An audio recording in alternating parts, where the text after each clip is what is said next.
me, your host, Sean Lynn, in the pub for a Dram with friends, where we talk about faith, family, food, and fun. Pull up a chair and I'll pour you a drink.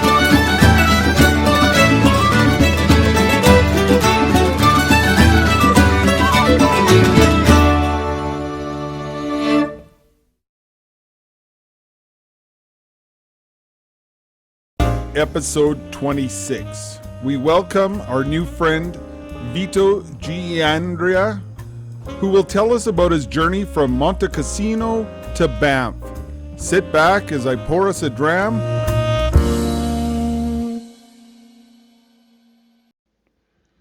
Welcome to another episode of A Dram with Friends. We are very blessed to have a new friend join us in the pub today. I'm going to mess up his name, but I'll do my best. It's Mr. Giannandrea. Close enough. Welcome to the... Close enough? Okay.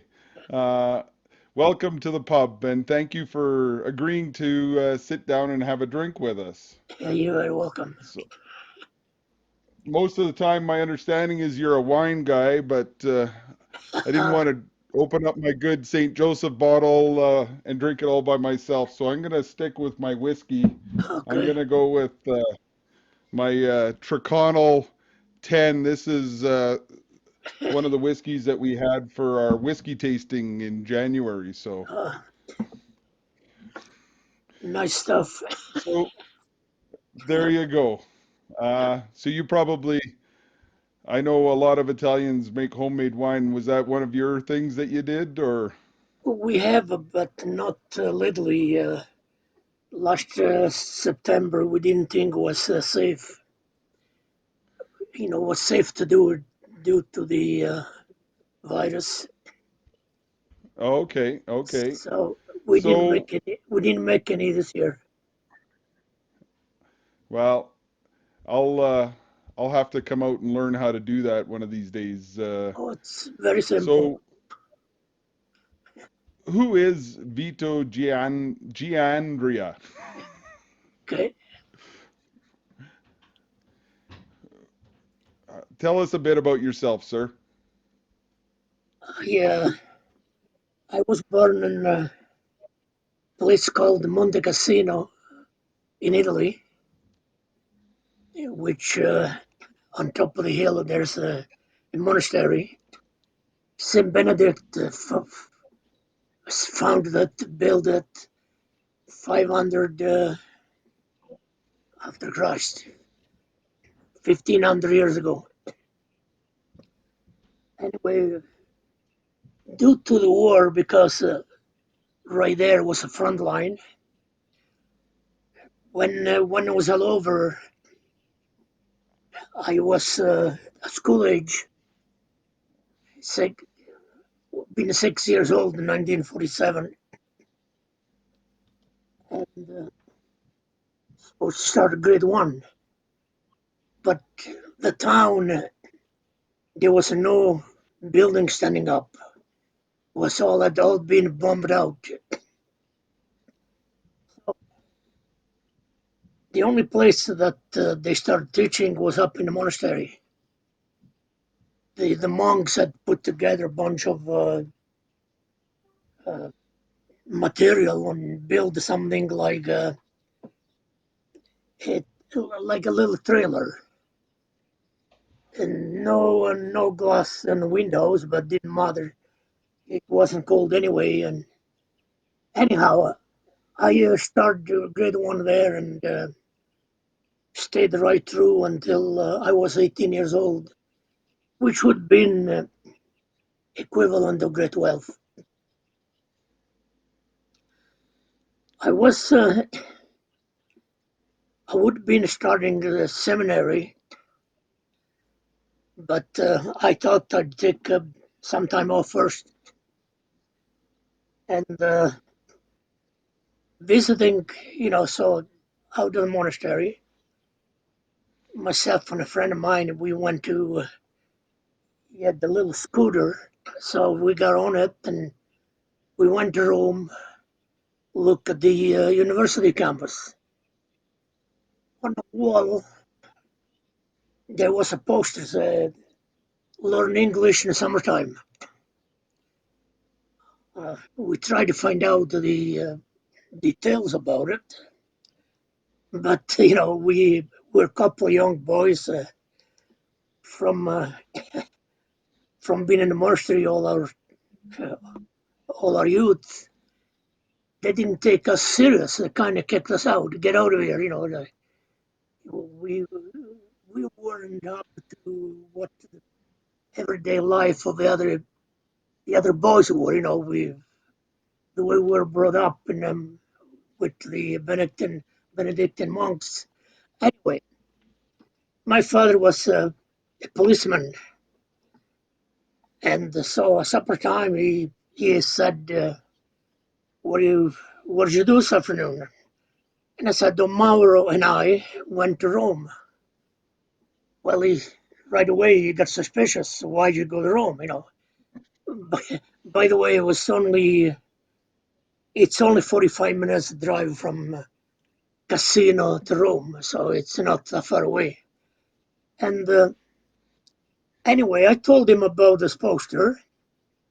He Next day they had a huge court case in Rome because of a German general that had killed about 3,000 Italians, and so he was caught, and there was this court case going on.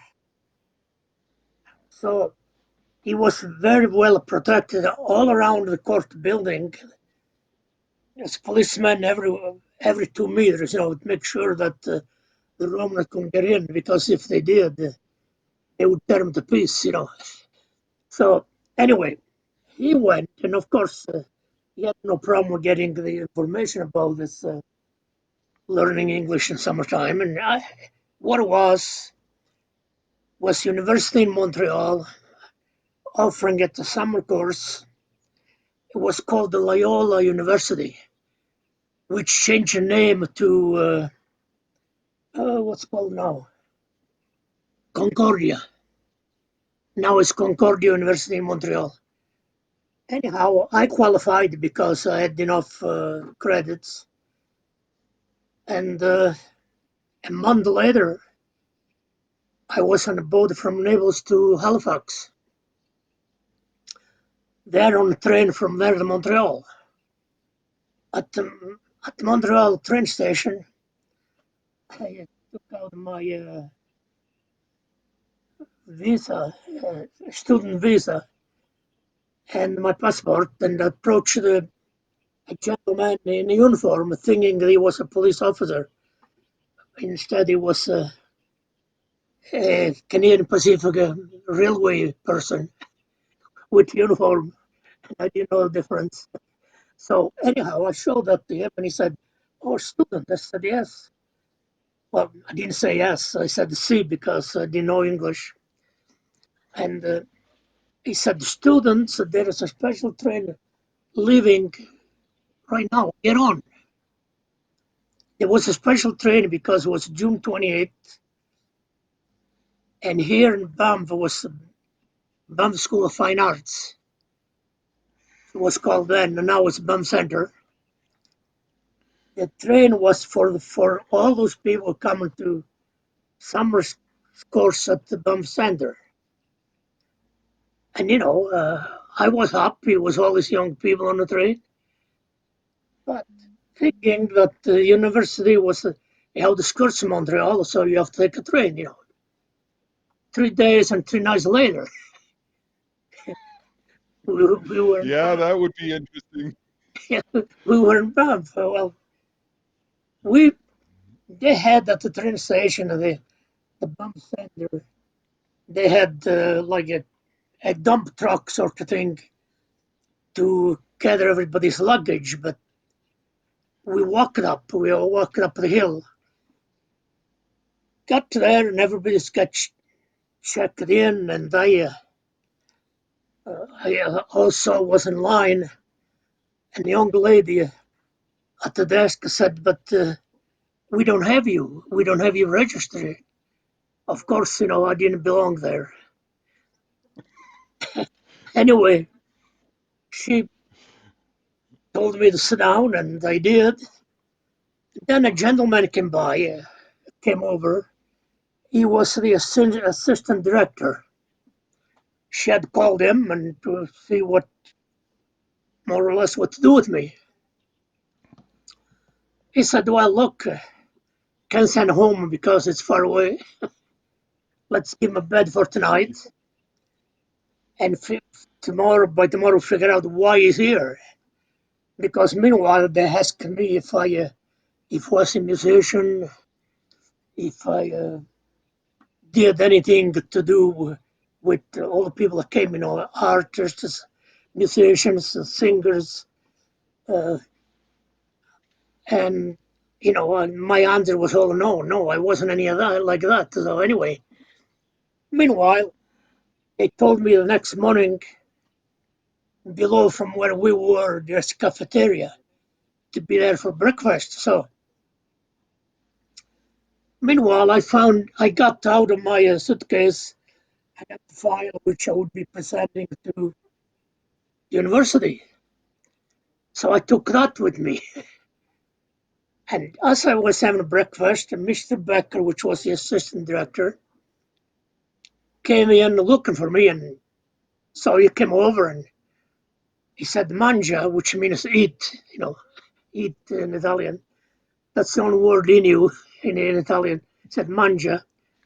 And said, "Afterwards, come to my office upstairs." And next table was a gentleman that he overheard the conversation and he said, "Mr. Becker, do you need help?" And he said, "Well, Tony, I would if you spoke Italian." He said, "I do." He was from Scotland, but what happened is Scotsmen speaking Italian. But anyway, what happened to him was that with the British Army, he went to war and went to Italy, but they beachheaded just south of Rome, a place called Anzio. And one of the beachhead there was nothing, was all. So they started walking. He said that the boat he was on was about 30 of them. Somehow they beachheaded quite a ways more north than the rest of them, and was poor communication somehow. So they started walking inland. So they ended up downtown Rome, and they got picked up by the Germans. So he was a prisoner.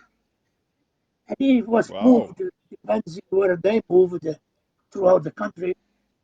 He was moved from place to place for 2.5 years until he went Wow. back to Scotland. So that's how he learned Italian. So anyway, So far in your story, I'm hearing lots of interesting crossovers here. I've got an application into the Defense Department because my granddad actually was part of the Canadian Army that went through Italy, and I'm trying to find out exactly where he was in Italy. My dad remembers them sending stuff back, and yeah, then and he was originally from Scotland, so I'm just trying to imagine yeah, the heavy Scottish brogue speaking oh, Italian. So yes. So Tony's last name is Russell, Tony Russell. By the way, he's in his 90s, well, close to 100, still alive in Canmore. And wow, I got we kept in touch all these years. Became like, well, like a second family because of the help I got from him at the time. Oh, he came to the office of Mr. Becker, and I gave the file, and when he looked, he said, "Oh, you were supposed to stay in Montreal, but now by the time you get back on the train, get back there, you missed out on your course because this course you have to be there from day one because it's only 2 months. Would be in July and August." And he said, "I don't recommend that you do that." But those days, 1961, flying wasn't popular. I guess planes had started flying, but not the passenger ones. No, it wasn't like going to Calgary, get on the plane. would have been on the train again. So, and he offered me to stay there and said, maybe you want a job with us, want to work for us. Oh, everything was music to my ears because I was concerned, what I'm going to do. They put me with the construction crew, young Italian men, all of the Italians were coming over to work in construction. Well, I hadn't worked anywhere because I was in the monastery all these years. My, I started packing 2x4s and steel rods and things they asked me to do. Pretty soon was blood coming out of my hands because, and another one guy which became friends, and he offered me to put gloves on, but I wanted to show that I was tough, I could work. And anyway, shortly after that, uh, the superintendent of the construction, he said to Tony, which also Tony was working there as well, Tony Russell said, Tony, your friend learns quickly about things. If he wants to sign up as an apprentice, then he gets to go to SAIT and gets to learn, gets to do what he came here for, what he came here to do, and learn the trade. Well, I said yes, so I signed his form. When he sent it in, I had to go in and do an entrance test because I couldn't prove my level of education. And I was concerned about it, but I went. And something, mathematics, it's the world language because numbers are the same and no matter where you go. So all of the questions to do with mathematics, arithmetic, and all that, well, algebra, square roots, all the stuff which I really liked, what that we had taken in the monastery. It went 100%. The English part was multiple choices. And even though I was very limited to understand, but I checked the ones that made more sense, like multiple questions. And, I passed everything. And so in September, I was assigned to take a construction course. And anyway, meanwhile, I said to Tony Russell one day as we were looking, I said, Tony, this is all beautiful, but by somehow, am I doing something wrong? Because I really am not a legal immigrant. Am I okay to work, to do this? And he said to me, him and I were speaking Italian, and he said, be quiet, don't say that, because all your so-called friends here on a job, they're kind of jealous of you because, here you come from a faraway country and no English, and you got to meet the SAIT. And some of them they can even complete high school, So don't say anything because who knows how they take it. But he said, I will tell Mr. Beck about your concern. Well, Mr. Becker came over and he said to the superintendent, he said, hey, I'm going to have to take your apprentice to Calgary to immigration, on a certain day. So took me in. We went to the immigration in Calgary. And he asked for a gentleman by first names. And anyway, we met, we had the meeting, and they were laughing about what had happened to me. There was a big joke as far as they were concerned. The gentleman said, okay, I'll give you 1 year visa, by then you know if you like to stay here or if you want to go back. So to me was okay because I thought it was the end of the line. But anyway, the year went by, and I was supposed to go back. I had the date and everything. Mr. Becker reminded me, but by then I had bought a 1955 Chevy. I had my own car, so I said, "Thank you, Mr. Becker, but I can go by myself." So I went there. I met the gentleman. His last name is Hampton, Mr. Hampton, and he said, "Oh, Don Becker," because Mr. Becker's name was Donald. They call him Don. Don Becker sent me the results from your first year at SAIT, and you're doing very well. He said, "Do you like your trade? Do you like everything?" I said, "I love it." He said, "Well, to complete your trade, it takes 4 years. You go there 2 months and you work 10 months. So I'm going to allow you 3 more years so you finish your course." Well, anyway, long story short to the point, that's how I ended up. Because the gentleman helped me. After 3 years, I qualified as a landed immigrant, of course. And those days, you had to wait 5 years to become Canadian, but I didn't do until 1968. 7 years later, became Canadian.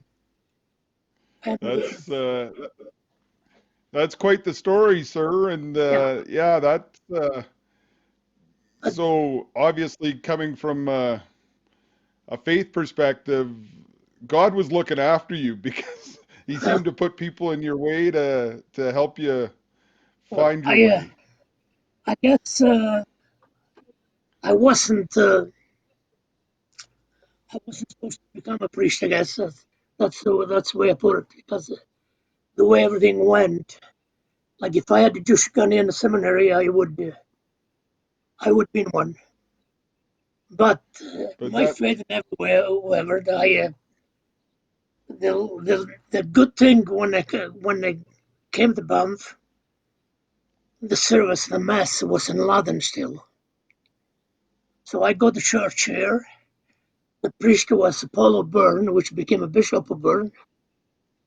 yeah, He was the priest here then, and it was like being home. The mass was in Latin. There's a funny thing about this. I had met a girl up at the Banff Center, which we really liked each other, and Father O'Byrne, which became Bishop O'Byrne, every Sunday afternoon or evenings, he did something for young people. He really looked after young Catholics. For example, sometimes we go on a canoe on Bow River, sometimes go horseback riding, sometimes in Minnewanka, sometimes just on barbecue. Meanwhile, I said to my girlfriend, her name was Martha, I said, "Let's go to young people's party. It's going to be a barbecue this evening. But before we go, we got to go to church."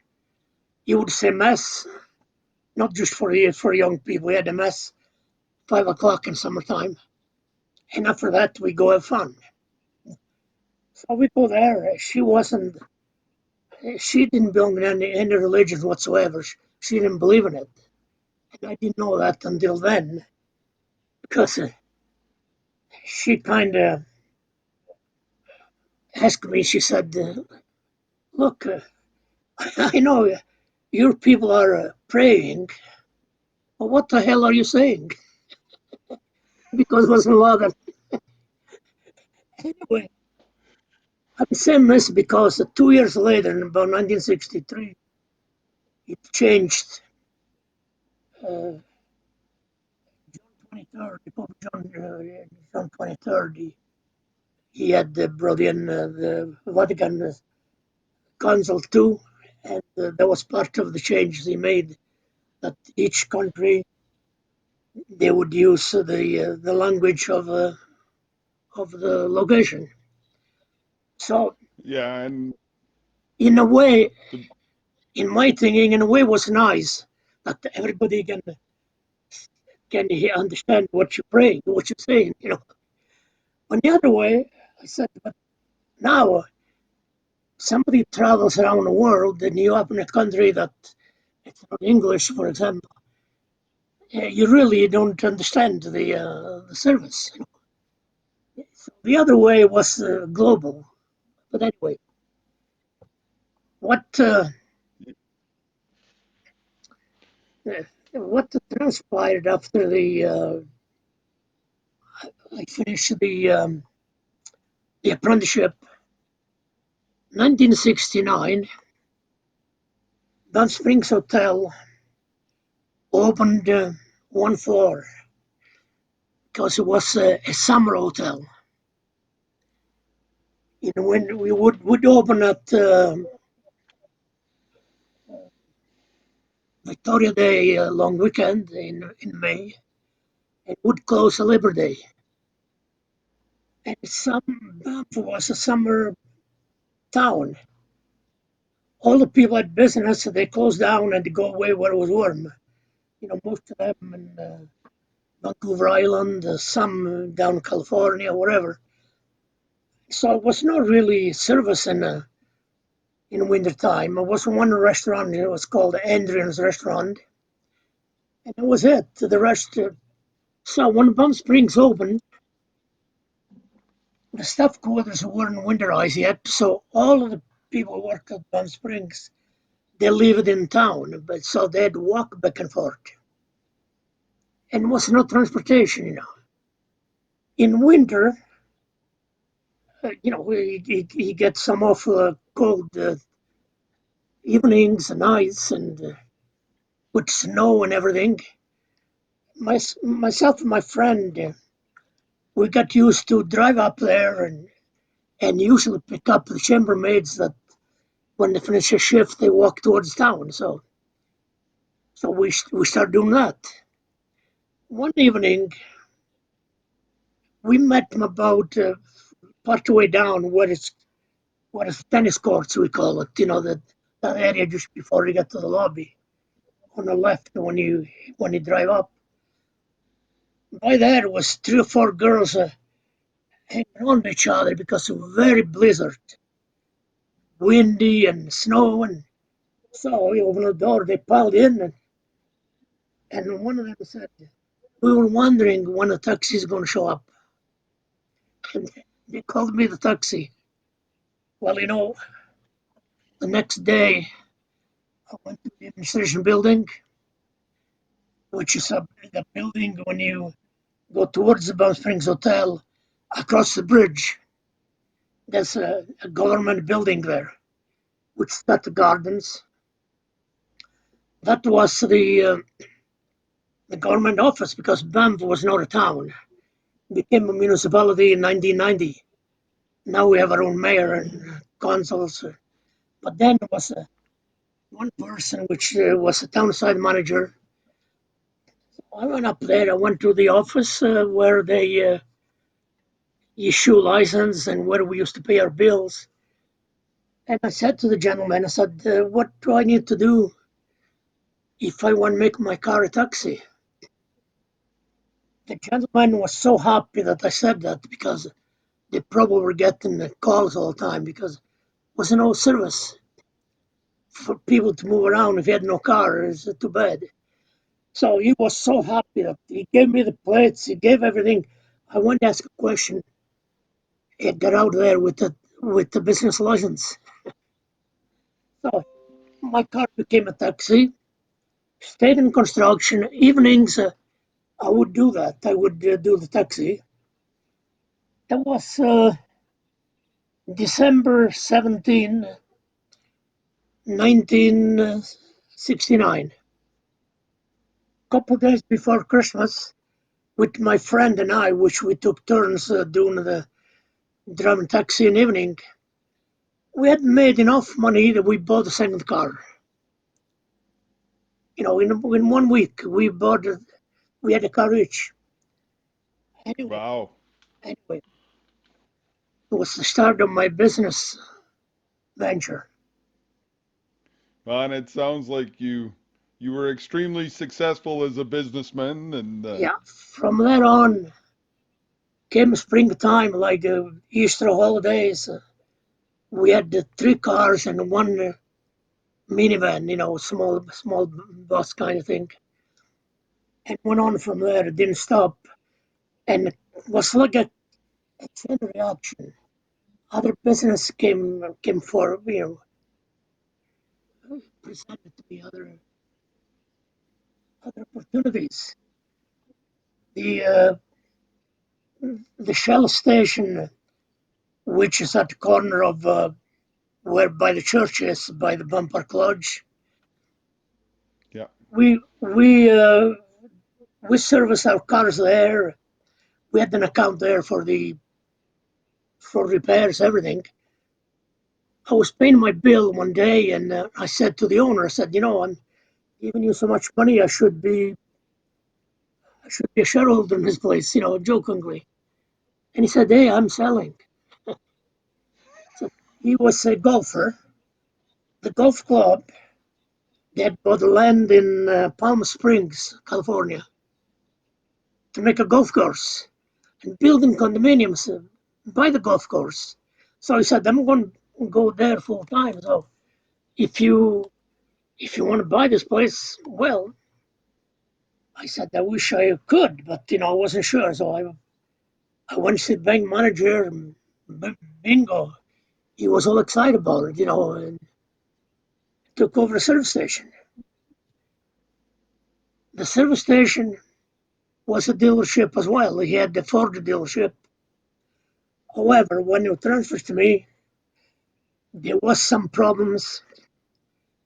According to the Ford rep, I was too honest to be in the car business because we had we had piled up a huge amount of warranties.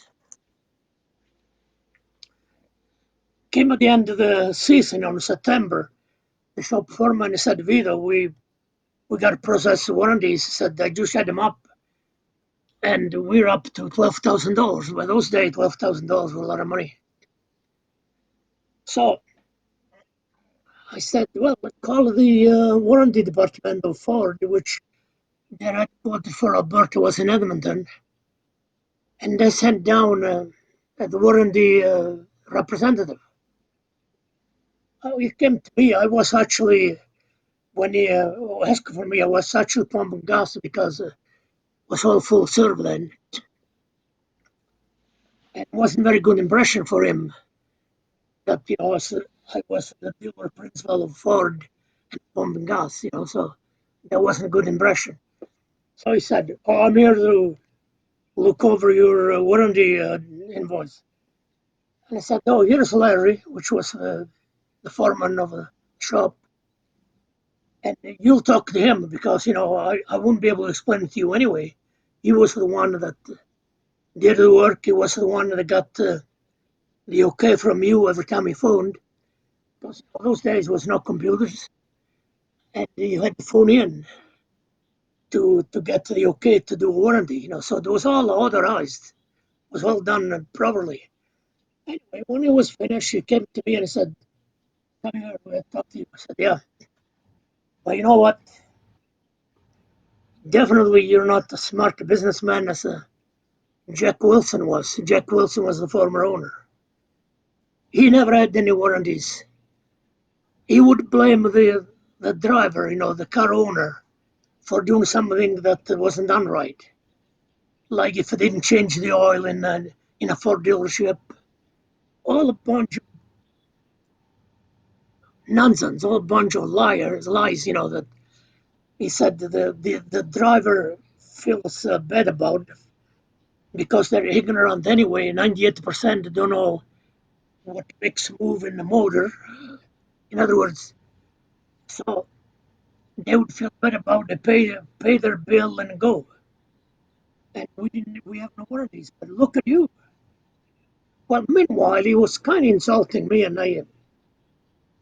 well, inside me, I started boiling a little bit. I said, listen, you should rephrase so that I'm not as smart as Jack Wilson. I'm not as a crook as Jack Wilson. And if I need to be a crook to sell cars, you can take a dealership and shove it up, you know what? I said, because I don't want it. Banff is my home. Everybody here is my friends. And somebody, those days, to buy a new car was $3,000. Said somebody spent $3,000 to have a new car, they have a warranty for 3 years was then. How can I tell them they pull up with a problem with warranty? How can I tell them it's not a warranty? He said, no, it doesn't work that way. Anyway, he did that too. He got back to Edmonton. They took a dealership away from me. I got a phone call from a man that used to be with Ford, and then he went with Chrysler. He he had up on the northeast. That the dealership is still there. Anyway, he said, Vito, I hear because in the car business, everybody knows what's going on. All the dealers they know who's doing what. So they knew that I wasn't a dealer anymore. He said, I'm selling cars. East Side Dodge, that's the place up in Northeast. East Side That's where I Dodge. bought my first truck. I Yeah, bought my first truck from there. yeah, yeah. And Bill was the owner's name. And he said, Vito, I hear. But he said, listen, I switched from Ford. And here I am now. I have this dealership and I'm selling cars anywhere to Canmore, Banff, Lake Louise, Field, the Golden. And they all say to get in the service, I have to come back to Calgary, because there was no representative for Chrysler anywhere. So he said, become my sub dealer. I didn't really want to, but to show Ford that I could be a dealer, I did it. Anyway, working away in there, one nice spring day, like would be in maybe June, 3 or 4 gentlemen came on the lot and they asked to speak to me, and I said, "Oh, I am it. I'm Vito." Said, "We'd like to talk to you. You have an office?" Well, I didn't. There was a garage. In the parts room, I had a chair and a little desk, but so we went across the street in the Banff Park Lodge. They told me they were from Chrysler, Canada. Said, a sub dealer, you sold 50 cars for USI Dodge. We want you to be a full dealer because how much better can you do? And he said, anyway, we have a tee off time. We had to be at the Banff Springs Hotel golf course. Because, by the way, again, those days, there wasn't many golf courses. There wasn't no Canmore golf course or Silvertip or Kananaskis or anything. Banff Springs was it. Said we have a tee time, but Ken stay with you because he was the rep, and he'll explain to you what you got to do to sign up. So the guys left and started talking to Ken, and we're having coffee, and I said, Ken, how much money do I need to do this?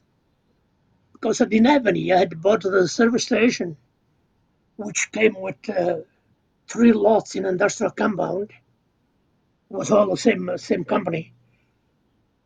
And he said, you don't need any money, but you need a line of credit of a letter from the bank is telling us that you have a line of credit of $100,000. I said, I don't know if I do that, if I have that. And I wasn't aware of it. So him and I walked to the bank, which was a credit union. Ken and I, the rep. So talked to the loan officer. explained to him what we were doing. And I said, I need a line of credit of $100,000. He got on a typewriter. He typed a letter, gave it to Ken, telling him I had the $100,000 line of credit, which really I didn't have, because I learned afterwards. But at the time, he just did that to get me to get the dealership. Anyway, I became a dealer. From then, more opportunities. A motel was just built, and the owner came to the station, and I congratulated him that the motel was finished, and he said, "Don't talk to me about it." I said, "Oh, since I always mind my business, I didn't want to know what was the problem." But he wanted to talk, so he talked, and he said that he was divorcing his wife because of the motel. Anyway, Oh, anyway, he said, I got to sell to give her half because we're 50-50 partners.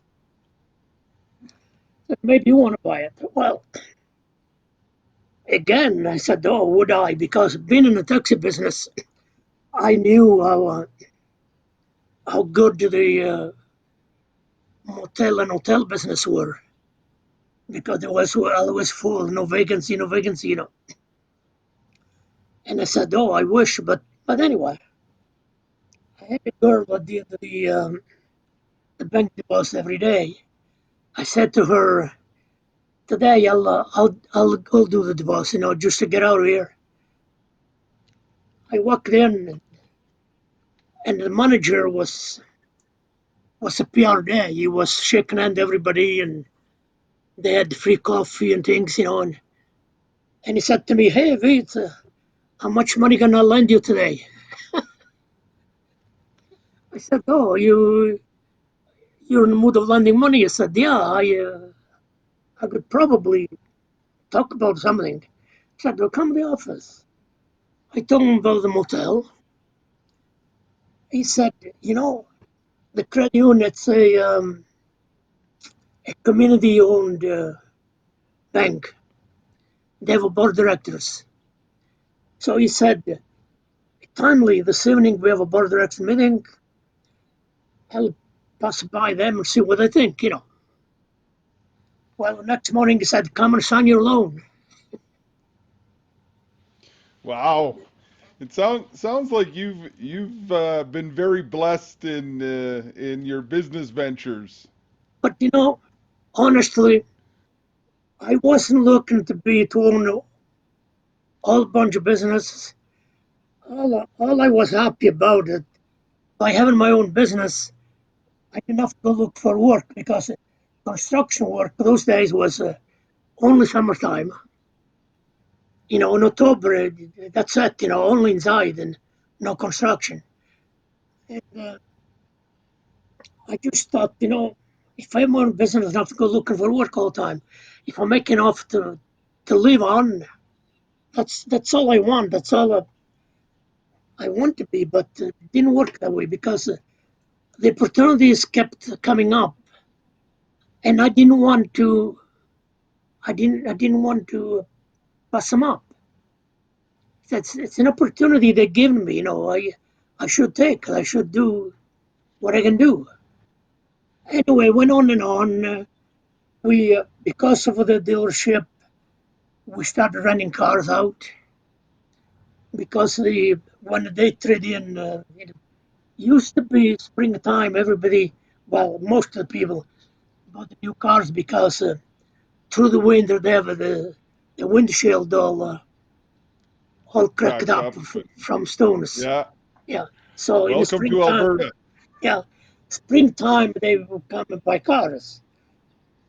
And by the way, the cross the rap, he told me why I need a line of credit. He said, because when people buy a new car, they give you a trade-in. You have to pay for the new car, send the money to Chrysler Canada, but you don't have it all because you allow some trade-in for the used car. So until you sell the used car, you use a line of credit and then put the money back into it. Meanwhile, while those cars sitting there, I was thinking they didn't, they weren't selling right away. The Trillions said I got to do something with them, and at that time in Calgary they had started a rent a wreck. Old I cars, they rent them remember it. out, rent a wreck. Yeah. And I figured maybe I do something like that, so I can use these cars. They always be for sale. So I went to it again. I went to a administration building. I told the guy, I'm thinking about approaching rent a wreck. Would I be able to get a license? And he said, well, why you do with rent a wreck? They want their royalties and everything. Do your own. Call it whatever you want, but do your own. So I called the Banff rent a car, and we started renting cars. Meanwhile, people rent cars here. They tour the mountains. Then they wanted to leave it at the airport, so I made a connection with the budget rent a car. So they would take my cars there. I would take the budget cars. The people drop them off here. Well, Budget Canada came to me and said, "We want you to be a dealer for budget, not just to take the drop, the drop offs." So I got the budget the franchise as well. Anyway, on and on, on and on. My business venture ended up building a hotel in Canmore, more or less under the Yeah. same sort of situation by by an opportunity. And Well, thank you so much for sharing some of this stuff, and I hope it inspires the young people to take some of those chances and recognize the opportunities that God's putting in their path and say yes to it. So I really appreciate you taking the time to talk to us today, and I uh, mean, so in closing, one of the questions we ask is who is your go-to saint? Who's the guy that you walk with that helps you on the way? Do you have a saint that's your go-to saint? well, Saint Benedict, which was the founder of the monastery, and the Benedictines are all over the world.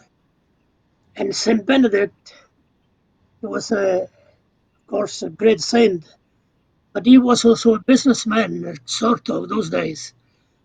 All the lands that they were not getting used around the country, he would teach the people how to work it, to become farmers, and make a living and grow. The monastery, Montecassino, owned huge lands all around the area still, which they the people work, they give them something, some. They're not really landlords, but Saint Benedict was my patron saint. Well, thank you so much for taking time to tell us your story and it. I hope people find it interesting and one of the things I don't have a lot left in there is the Gaelic word for whiskey is Ishkabaha, which means water of life. And our hope is that our conversation will introduce, especially the young men, to the true water of life, which is our friend Jesus. And I look forward to meeting you in person one day, sir.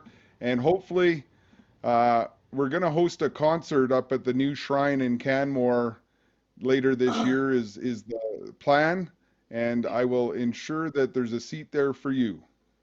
okay, I just wanted to, since we're talking about, if you see this, A life little higher. membership, the life membership for us Columbus.